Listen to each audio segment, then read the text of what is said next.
Hello everyone, তোমরা সবাই কেমন আছো? আশা করি সবাই ভালো আছো।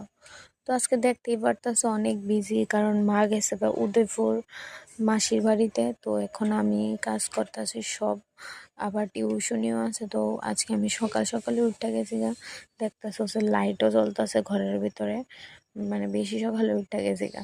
তো উঠাইছিলা, তারপরে আমি কাপড় ভাঁজ করতেছি, আর কাপড় ভাঁজ করতে করতে এখানে একটু নাটকও করে লাইতেছিলাম। আচ্ছা যাই হোক, তো তারপরে আমার রান্না কইরা যাইতে হইব। তো আমি সবচেয়ে থেকে সেই জিনিস যেটা ভাবছি যে সবচেয়ে থেকে ভালো হয়েছে, সব তরকারি এক লোকে কাটটা ডাইল দিয়া সিদ্ধ হয়ে দেবো, বাস।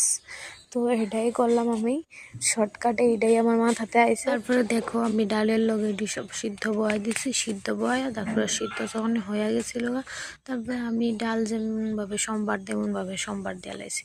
তো আমি তারপরে পড়াইতে গেছিলাম, পড়ানি থেকে আয়া স্নান টান করলাম, কইরা সেরা বাইরে একটু রোদে, কারণ মাথা না শুকাইলে পরে মাথা ব্যথা করে। তো যাই হোক, আমি তারপরে লাঞ্চ করতে আয় পড়ছি। তো লাঞ্চ করতে আয় পড়ছি, আগের দিনের একটু মাংস আছিল, তো মাংস লইছি একটু, আর তেল বাটা, আর ওই যে সিদ্ধটা করছিলাম এই সিদ্ধটা। তো আমি মনে করছিলাম সিদ্ধটা খারাপ হবে, বাট সিদ্ধটাই সবচেয়ে থেকে ভালো হয়েছিল, খুব ভালো লাগছে।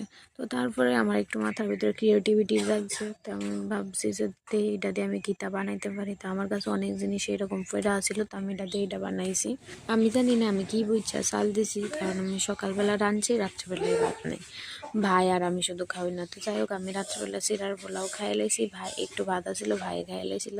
ভিডিওটা ভালো লাগলে সবাই লাইক করে দিও, টাটা।